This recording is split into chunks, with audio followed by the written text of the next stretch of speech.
আপনারা দেখছেন ২১শে টেলিভিশন। বাংলা সাহিত্যের অন্যতম প্রবাদ পুরুষ সব্যসাচী লেখক সৈয়দ শামসুল হক। সৈয়দ হক নামে তিনি বেশি পরিচিত। কবিতা, গল্প, উপন্যাস, নাটক, ছোট গল্প আর অনুবাদে তিনি ছিলেন সিদ্ধহস্ত। বাংলা ভাষা, সংস্কৃতি আর মুক্তিযুদ্ধ তার রচনার অন্যতম প্রধান অনুষঙ্গ। ৬২ বছরের লেখক জীবনে সাহিত্যে অবদানের জন্য রাষ্ট্রীয় সম্মাননা সহ বিভিন্ন পদকে ভূষিত হয়েছেন তিনি। ২০১৬ সালের ২৭ সেপ্টেম্বর তিনি অনন্তে যাত্রা করেন। প্রখ্যাত এই সাহিত্যিকের আজ ৮৬তম জন্মদিন। আদিত্য মামুনের রিপোর্ট। বিংশ শতাব্দীর শেষ ভাগে ধূমকেতুর মতো আগমন বাংলা ভাষার অন্যতম শক্তিমান কবি, গীতিকার, নাট্যকার ও ঔপন্যাসিক সৈয়দ শামসুল হকের। ১৯৩৫ সালে কুড়িগ্রামে জন্মগ্রহণ করেন তিনি। কুড়িগ্রামেই মাধ্যমিক পর্যায়ের লেখাপড়া, এরপর ঢাকা বিশ্ববিদ্যালয়। দেয়ালের দেশ দিয়ে লেখা শুরু।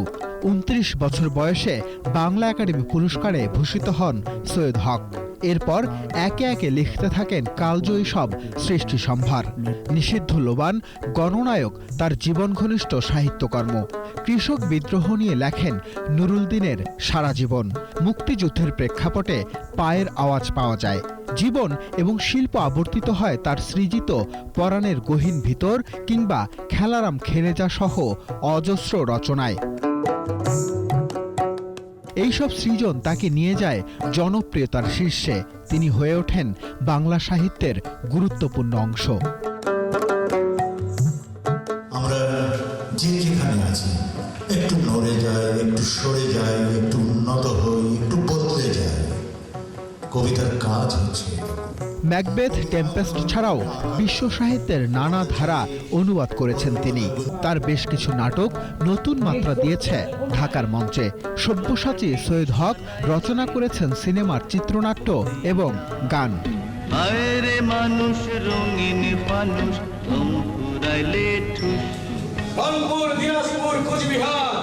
সৈয়দ হকের রচনায় চিত্রিত হয়েছে সমসাময়িক বাংলাদেশ এবং মধ্যবিত্ত সমাজের আবেগ অনুভূতি।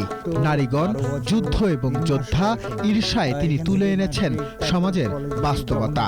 ভাষা, সংস্কৃতি, মুক্তিযুদ্ধ ও দেশের প্রশ্নে তিনি ছিলেন সোচ্চার। বাংলার মাটি, বাংলার জল তার অনবদ্য বিস্ময়। সাহিত্যে গুরুত্বপূর্ণ অবদানের জন্য তিনি ২১শে পদক ও স্বাধীনতা পদকে ভূষিত হন। ২০১৬ সালে ফুসফুসে সমস্যা দেখা দিলে তাকে লন্ডনে চিকিৎসার জন্য নেওয়া হয়।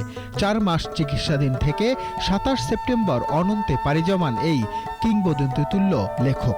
১৩শত নদী শুধায় আমাকে, কোথা থেকে তুমি এলে। আদিত্য মামুন, ২১শে টেলিভিশন, ঢাকা।